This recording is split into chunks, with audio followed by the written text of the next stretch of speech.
So guys, head to the gym, got a little pool day today, and I want to do like just a little bit of lifting off camera. Just like a little bit. Just like a little bit of lifting off camera, then I'll like maybe show the physique after or something. So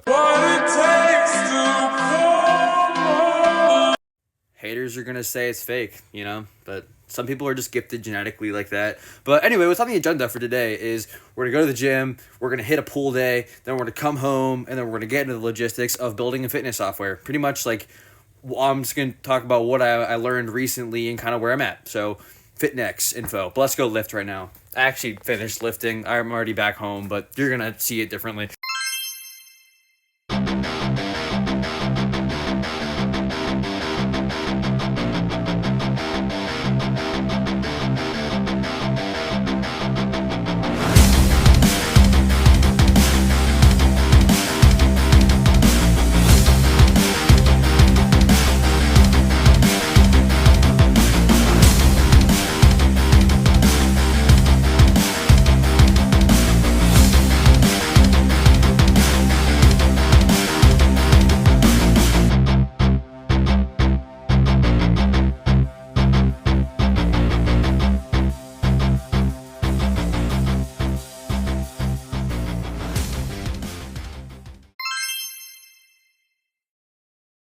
All right, it's FitNex time now. So we're going to talk about everything about FitNex, and the topics we're going to be covering today is a quick, absolutely super realistic view of what it takes to build a software and sell it, right? What does that actually look like? And I know I'm in the basement right now, or I'm in the sunroom. So if you see anybody behind me, let me know. It's very creepy down here, right? I'm kind of in the part of the house where it's like if you if you're a burglar, you're probably gonna walk around the house. You don't go through the front door, So it's a little spooky down here, and it's like midnight at the moment, and it's cold. So that's kind of my best spot to film in at the moment. But so what we're gonna be covering today is that realistic thing. So let's get into it. So number one, first thing we're gonna cover here is you have to expand your timeline. Right now, I started FitNex 2 years ago. You know how long I thought it was gonna take? Couple of months, right? Thought we're gonna whip it up, we're gonna get this thing going, and it's not gonna take that long. 2 years, it's been 2 years, I haven't even launched it yet. 2 years of a long development, right? Now, I have done stuff where I have had it like partially done, and I went to go sell it, right?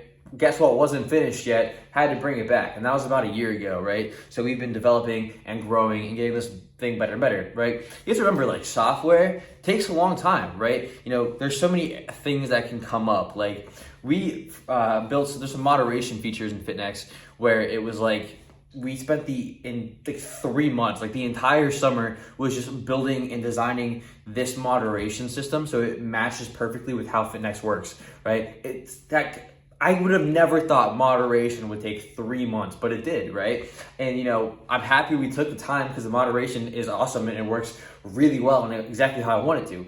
And I kind of refuse to hurt quality just to get it out faster. Because, when you take that time to kind of play it out longer, then you're gonna have a better end result in the end. So that's tip one. It's gonna take longer than you expect. Tip two is outsourcing your skills, right? So I have zero idea how to code. I don't like coding. My opinion, for me, I think is boring for me. I think it's actually an awesome thing if you know how to do it and you like it, but I don't like it, right? I'm not a fan of coding. But I love software and I love tech and I love building stuff around that. I just don't like coding, right? Now, my skills in particular tend to be more like building the business, designing the products, how can this product best fit what I want it to do? Like, it's all my vision. I'm just not the one typing it in, the code to make it a reality, right? So my skills building and scaling a business and growing that, and I have a team behind me who's actually able to code everything, right? So what are you really good at? Maybe you're on the other side of it where maybe you have an idea and you're really good at coding, but maybe you're not on the other side of how do I market this? How do I grow a business out of it? How do I handle all the accounting and logistics and legal stuff you have to go through? Because that's actually a lot, right? In terms of legal, right? For a software that collects kind of emails or phone numbers, if you're getting someone's account on there, privacy rules, right? How do you make sure all the data is secure? How do you make sure no one's gonna come hack it? Stuff like that. There's a lot of things that I never even thought of, right?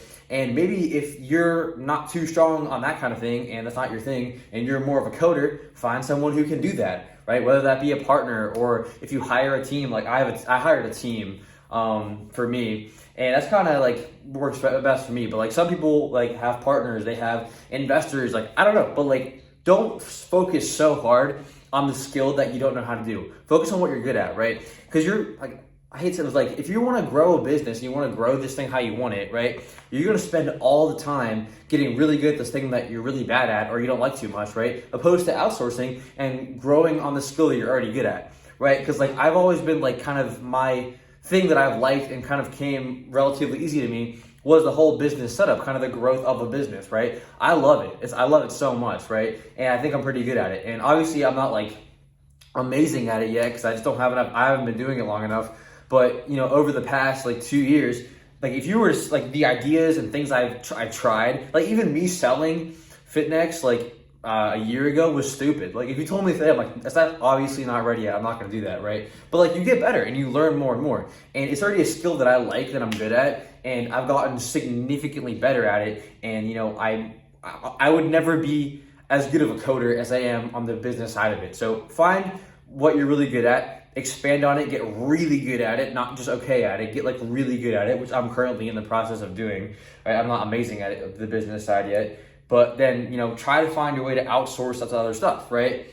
That makes sense. That's that tip. So probably a big question you're wondering is, wow, that's all amazing. How do I get the money to do that? Building a software definitely isn't cheap and it's probably expensive. How do you hire a team, right? So I'm gonna be perfectly honest with you. I am thankful enough and grateful enough to be in the position where my mom can supply me a loan, right? And I don't have to worry about going to a bank loan, paying interest. My mom is my biggest investor, right? And I also have a job, so I pay a lot out of pocket from there as well. And frankly, I'm super poor, right? Hence me living in my mom's house at the moment. I don't have any money, right? Any money I come in, it is like the money comes in and it's out. It's just like I had to dip into my investments a bit and it's a gamble, right? I mean, it's the dream. It's what I want to do with my life. And I figure, you know, I'm young, right? I have a place to live. I'll never be homeless, right? And, you know, like worst case scenario, like if everything goes to crap and I have no money, now is the best time of my life to have no money. And I understand I'm in a very privileged position to do that. And many people aren't, right? And I know it's definitely a lot harder. And I'm so appreciative. I thank God every day I'm in the position that I'm in. And, but I mean, for somebody else, right? Maybe you have a rich family member. Maybe you have an uncle, you know, Uncle Dave, who sold carpets his whole life. They had a little carpet empire, Dave's Carpets, right? Hey, Dave, can I have like 10K from you to maybe start my business?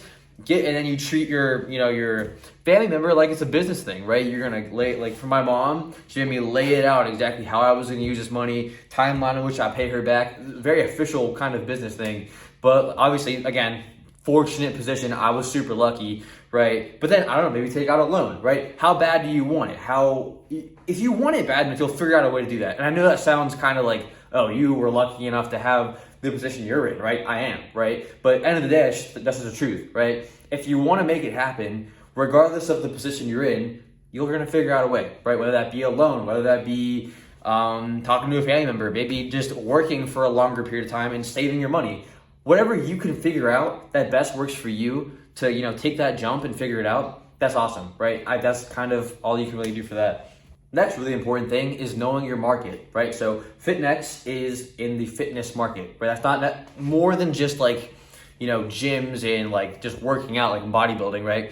FitNex is the whole thing is sports, right? Basically athletics as a whole, right? So I have to know the sports market pretty well when it comes to the training and nutrition and what it takes in general, right? Now let's say break it down. I sell to both the individual, so like the athlete, and the person's working out, and to gyms and gym facilities, right? So, or like exercise in like athletic facilities, right? Like training camps, stuff like that, right?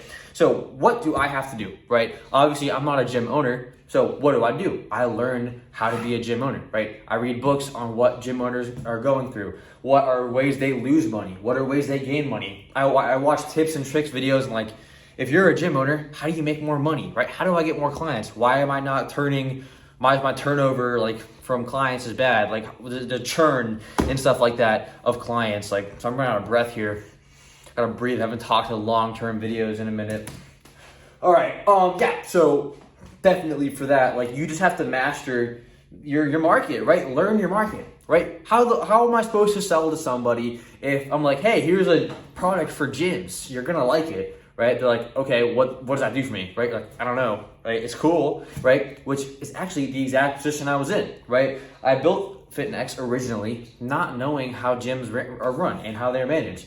And I went to sell it. I was like, this is a cool product. This is awesome. And they're like, yeah, it's cool, right? That's awesome, right? But like, how am I going to use that, right? There's no legit practical use for me to have this thing. It's not gaining me money. It's not gaining me customers. It's cool. It's a nice feature to have, but I'm not going to pay for that, right? I took that feedback, and then I spent months researching, doing more and more work. And I'm like, okay, let me take that feedback. Let me grab from my external research, how can I best structure FitNex to not only have the cool stuff I've already had, but to merge that and sync that in a way where it both is awesome and I think it's just fun and cool in general, right? But it's also helpful. It's also practical. It also makes gyms money. It also brings them clients. It also helps them retain clients.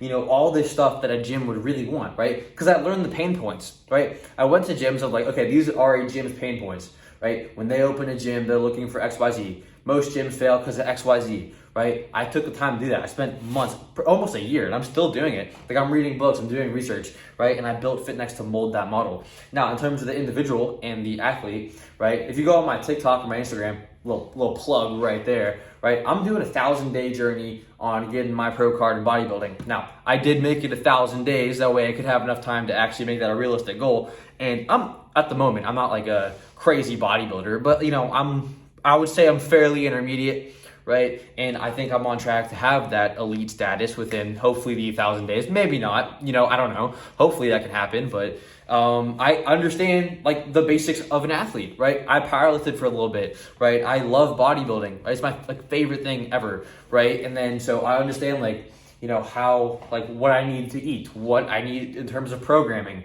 right? I get a lot of that and I've experienced a lot of that. And now I'm not going to only take my perspective as that. I ask people, I do more research. I see what are the pain points of the average lifter, of the average athlete, right? What are these things where we can structure all this stuff to work cohesively to address pain points, understand the market and stuff like that. And second to that, to understanding the market, right? You have to also understand like your competitors, right? So for FitNex, FitNex is kind of, obviously I'm biased here, but like in its own sense, a unique thing, right? I don't have a direct kind of competitor, if that makes sense. Like it's not like I have a clothing brand and obviously somebody else also sells t-shirts, right? That's kind of a direct competitor. Right now there are other competitors that maybe do different features of FitNex. Like some software might directly manage gyms and others may directly manage solo members, stuff like that, right? But I have to say, okay, here are my clients, here I'm trying to sell to. Where are these people getting taken, right? Are they getting pulled towards this company? Are they getting pulled towards this company? Why is this company doing so well with gyms? Why is this company, like let's say Strava. Strava's killing it, right? Why does Strava have people love Strava? Why do they like it? What features do they have? Why is this good? What was their marketing? You understand your competitors, you understand the market as a whole. And that's awesome, that's sick, right? And once you understand that, you can kind of frame your marketing, you can frame, which I will talk about in a later video. I have a pretty cool marketing plan I have in place. I'm not gonna talk about that here, right? But you frame your business, you frame your software design in light of all that, right? Because you can't just have, obviously if you have a great idea, that's awesome, right? But you can't just like have a great idea and just expect everyone to love it, right? Because in your head, obviously it's a great idea. Like I thought the original version of FitNex was a great idea, but it wasn't, right? It didn't match what people needed. Now, hopefully we're gonna try again and I'm gonna test again. And you know, maybe it doesn't work out. And then I figure it out, try again, blah, blah, blah, right? Okay, last little point here I wanna talk about. It is hard, right? It's just plain, it's hard, right? It's not an easy task, right? Especially if you have like a bigger software that does a lot of different things for a lot of different uses, right? You have to figure out a way to make that complex software become a reality, while at the same time, now it's complex in the sense of building it. If a user uses it, it's simple, so it's easy to use, right? And that takes a lot, right? Now, like, again, I've run into so many issues. Like, I tried coding FitNex myself. I don't know how to code. And like I talked at the beginning, I had to spend a long time finding a team that could actually do that for me, that I could fit my budget, right? That could actually build the vision I wanted. And, you know, when you do that, you got to make sure you find the right people, right? You can't just have people. I've had People would try to like scam me, take way more money than they needed. Then kind of went through trial and error and stuff. And it was a hard stint. And even the moderation, like I talked about earlier, right? Like I thought FitNext wasn't going to work, right? The moderation was a huge issue. I was like, okay, I'm not going to put this out without moderation because I wouldn't be safe, right?